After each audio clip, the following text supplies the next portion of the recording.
Further developments, a marginal rise in sentiment has been reported in the SME sector. That's despite ongoing global pressures that had weighed heavily on confidence. According to the latest report by business partners, role players in the SME space have expressed renewed hope. Managing Director at Business Partners Limited, Jeremy Lang, speaks to us about these developments. Thank you so much for your time. Jeremy, first tell us about that 5 percentage point increase in confidence over accessing finance. So what's behind that, as it is a vital component?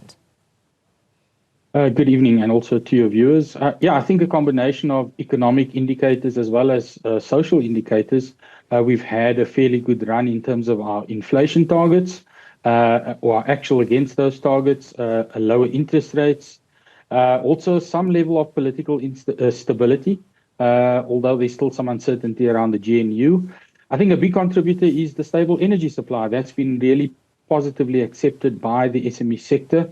And I think lastly, steps taken by the government to deal with crime and corruption, particularly the Madlanga Commission, has all sent positive messages through to the SME market, which has been well received.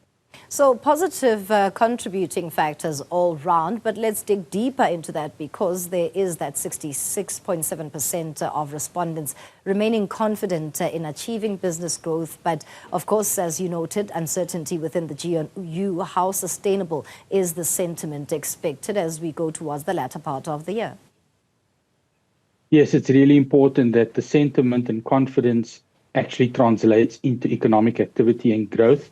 And that's the ultimate test. So we do need to ensure that there is certainty around policies and policy making, as well as actual actions taken against the findings of the commissions to really cement the intentions by government to create an environment that's conducive for SMEs to thrive.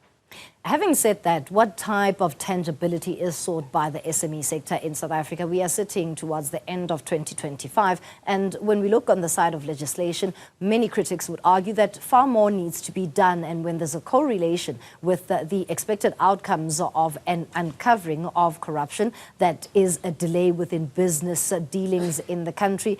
What exactly is sought by the SME industry in this country that would directly speak to a turnaround in doing business and the day-to-day doing of that? Yes, I think there's a few things. One is a clear intention to spend in terms of the infrastructure plan. I think secondly, although a clear intent to improve, I think there still needs to be much done around paying SMEs on time by both government and private sector. This is really crippling the liquidity and puts some SMEs at risk in terms of their sustainability. And lastly, actual prosecutions of those who have transgressed the law and taken away opportunities from SMEs in the process who seek to do business on economic merit.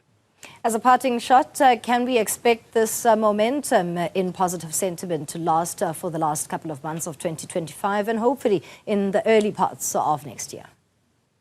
Yes, I think so. As long as we stick to the plan, we've identified what the key issues are around solving and assisting SMEs, which includes, by the way, the improvement in the infrastructure, transport, ports, roads, rail, etc. But I think it needs to be more visible. While we have the confidence there, it's really important to capture that.